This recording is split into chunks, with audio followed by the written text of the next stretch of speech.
हथौड़ा और चाबी की शिक्षाप्रद कहानी। शहर की पुरानी बस्ती में ताले की एक दुकान थी। उस दुकान में ढेर सारे ताले चाबी थे। लोग ताले खरीदने वहां आते। कभी कभी मुख्य चाबी गुम हो जाने पर डुप्लीकेट चाबी बनवाने भी उस दुकान पर आते। उसी दुकान में कोने में एक मजबूत हथौड़ा भी पड़ा हुआ था, जो ताला तोड़ने के काम आता था। लेकिन उसका प्रयोग कभी कभार ही होता था। कोने में पड़े पड़े हथौड़ा अक्सर सोचा करता कि मैं इतना मजबूत हूँ, इतना बलशाली हूँ, इसके बाद भी इतने प्रहार झेलता हूँ, तभी ताले को खोल पाता हूँ। लेकिन चाबी इतनी छोटी होने के बावजूद किसी भी ताले को बड़ी ही आसानी से खोल लेती है। ऐसा क्या है इस छोटी सी चाबी में? एक दिन जब दुकान बंद हुई तो उससे रहा ना गया। उसने चाबी से पूछ ही लिया, चाबी बहन, मैं बहुत दिनों से एक बात सोच रहा था, किंतु बहुत सोचने के बाद भी मैं किसी निष्कर्ष पर नहीं पहुंच पाया। क्या तुम मेरे एक सवाल का जवाब देकर मुझे निष्कर्ष तक पहुंचने में मदद कर सकती हो? पूछो भाई, बन पड़ा तो तुम्हारे सवाल का जवाब मैं तुम्हें अवश्य दूंगी।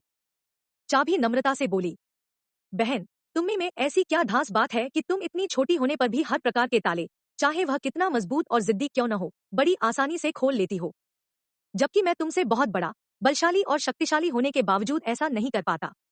मुझसे ताला खोलने में बहुत मेहनत लगती है और कई बार प्रयास करने के बाद ही ताला टूटता है। चाबी मुस्कुराई और बोली, बहुत ही साधारण सी बात है हथौड़े भाई। तुम ताले पर प्रहार करते हो, इस तरह तुम उस पर बल का प्रयोग करते हो और खोलने के प्रयास में उसे चोट पहुंचाते हो। ऐसे में ताला खुलता नहीं, बल्कि टूट जाता है। जबकि मैं बिना बल का प्रयोग किए और ताले को चोट पहुंचाए बगैर उसके अंतर्मन में उतर जाती हूँ। इसलिए मेरे निवेदन पर ताला तुरंत खुल जाता है। Moral of Hathoda or Chabi ki Kahani.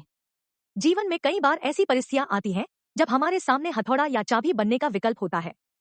किसी का दिल जीतना है तो उसे हथौड़ा बनकर जोर जबरदस्ती से नहीं जीता जा सकता, बल्कि चाबी की तरह उसके दिल में उतरकर जीता जाता है। इसी प्रकार किसी से कोई काम करवाना है तो डरा धमकाकर और जबरदस्ती दबाव डालकर भी काम करवाया जा सकता है।